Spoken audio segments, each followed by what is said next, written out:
In this episode, I sit down with Adam Chandler and Brant Andrist to drink some tea, nurse some hangovers, and talk about what it was like going to DigiPen. This isn't meant to be a criticism about game development schools, nor is it meant to criticize DigiPen as an institution.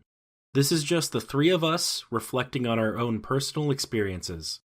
Now sit back and relax for the first ever episode of what I'm calling The Conversation. Ongoing discussions about gaming culture.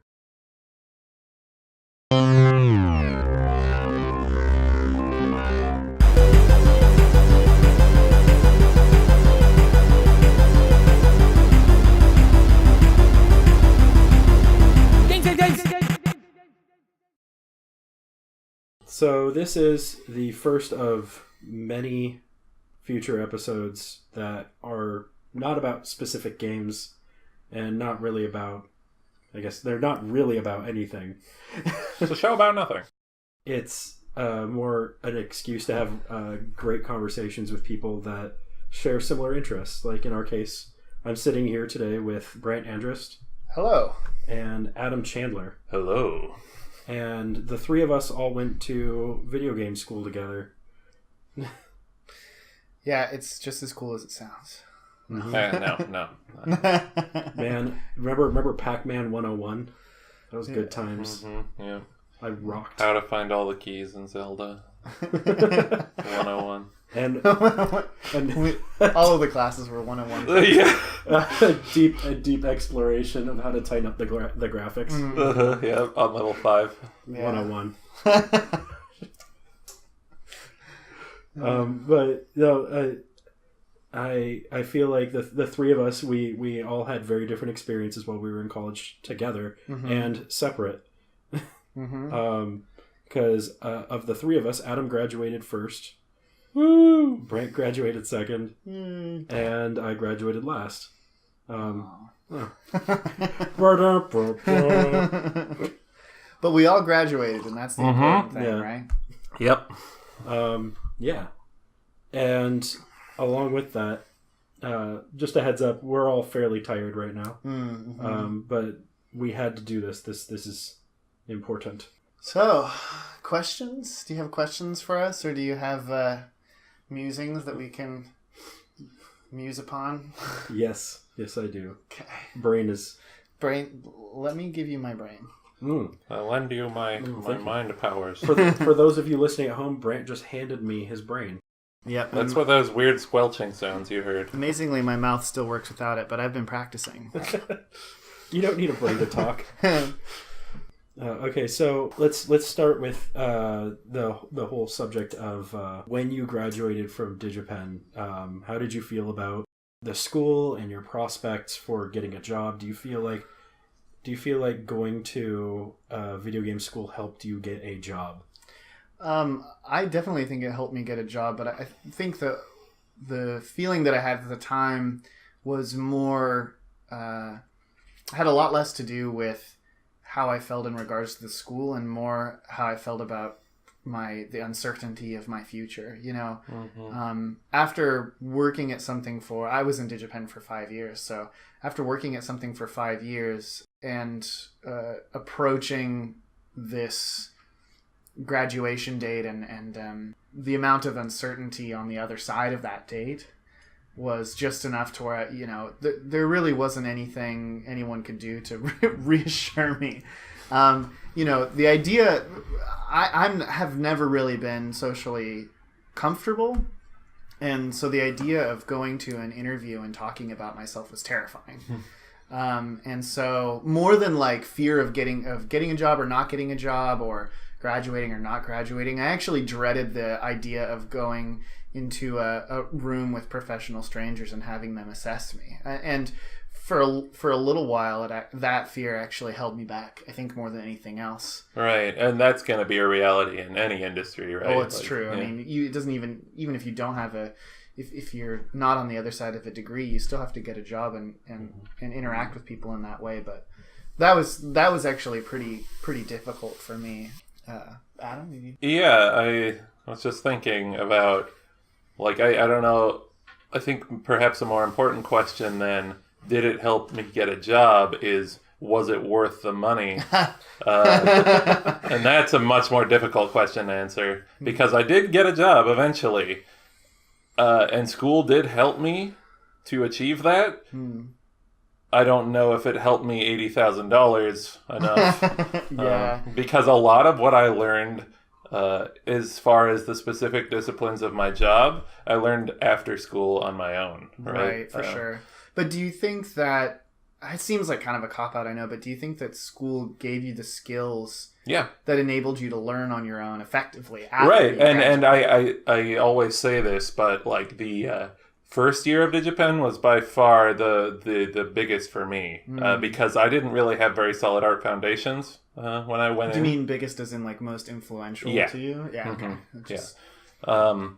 And the first year of DigiPen, for those who don't know, is kind of notorious for being very, very heavy workload, and like you do 100 pages of sketches a day. Not a day, a week. Well, there was a 100-page sketchbook due on the first day of class before getting any lessons or anything. Yeah. So that they don't do anymore. Yeah, they don't do that anymore because if I recall correctly, the accreditation board said that they were not allowed to assign work to students before they're actually in class. Yeah, which makes sense. You know, I haven't heard that from the instructors there, but it sounds like something that would be true. Mm-hmm. But I also know that the focus there now is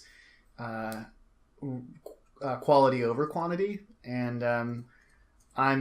this is kind of a digression, but I'm in full support of that because I feel that I'm still sort of in recovery from the training that I had there in some ways, because I feel the need to spit out content at a rapid pace. And what I tell my students now is, like, 50 years from now, do you think anyone's going to give a damn whether you did this in 30 minutes or 30 hours? No, they're going to look at it and they're going to care about, they're going to develop an impression regardless of that time stamp, So I tell them that. I'm also telling myself, because I still operate as if I'm doing a time trial in Mario Kart or something. And that little ghost, my ego, is like trailing right behind me. And you just know he's going to hit the shortcut perfecly. And when he does, I'm like, well, I quit. There's no reason to do the final lap because I'm already behind. I'm going to interrupt for just a second. I realized we skipped a mighty critical step in this round table, which is we said who we were, but we didn't say what we do. Yeah, true. So we should probably start with that. So I currently work at Wargaming Seattle, and I also work at the Art Institute. So I work during the day as a concept artist, and then at night I teach classes that are loosely or sometimes strongly related to concept art. I'm an environment artist at Glue, which is a mobile game company here in Bellevue, or, the east side of Seattle area, and all over the place. They have a studio in San Francisco, one in Canada, one in, Hyderabad, India. Really? Oh, yeah, because you were working with people from India for a while. Yeah, that's right. So, yes, they are a large company. Shout out to my students who are now employed there, too, or ex-students. I have a lot of friends there, so woo glue. Yeah. And I am not officially in the game industry in any respect, other than I occasionally pretend to be an indie game developer. I'm starting this YouTube channel, and the thing that actually makes money for me is I make coffee. We're all committing heresy right now by drinking tea, but we've already had coffee today. Yes, so. This tea, by the way, that's all right. fucking delicious. Good, I'm glad. This conversation brought to you by fucking delicious tea. Yeah, it'll fuck your shit up. Speaking of nice things to say to your mother, my mom just texted me, and it's the sweetest message. She said, "Are you having a nice, relaxing day?" We're recording this on Sunday, by the way, to give you a little flavor. Today is the day after Halloween. Yeah, so I hope so. We should plan dinner again. And then she says, "My hug bank is empty." I'm like, "Oh, Mom." Your mom loves you. I know. Wait. Whenever she texts me and she no longer says I miss you. She says I miss you guys because I recently got married, and she always includes my wife in her text messages. When you first said my hug bank is empty, I took that as like my hug bank is empty, so you don't get one. Right. It's like her hug soup kitchen or something. Yeah. Like that. No more soup. I only have so many hugs to give. Yeah. Today is not your day. I think she wants me to make a donation to the hug bank. Is what she's saying. You get a tote bag. She does send me home with tote bags different of food. Reward levels.